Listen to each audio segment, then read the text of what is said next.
Parliament ভবনের আরেক পাশে পালাতুল পার্লামেন্তুলু, এই হচ্ছে রোমানিয়ান পার্লামেন্ট। তাদের ভাষায় বলা হয় পালাতুল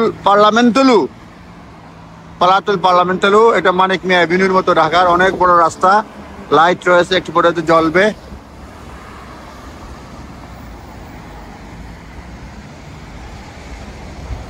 এই পার্লামেন্ট তৈরি করতে 14 বছরের মতো সময় লাগছে। 1984 সালের দিকে শুরু হয় পেন্টাগনের পরে। এটা হচ্ছে একটা বৃহত্তর বিল্ডিং, বিশ্বের মধ্যে দ্বিতীয় বৃহত্তর অ্যাডমিনিস্ট্রেটিভ বিল্ডিং বলা হয়ে থাকে এটাকে।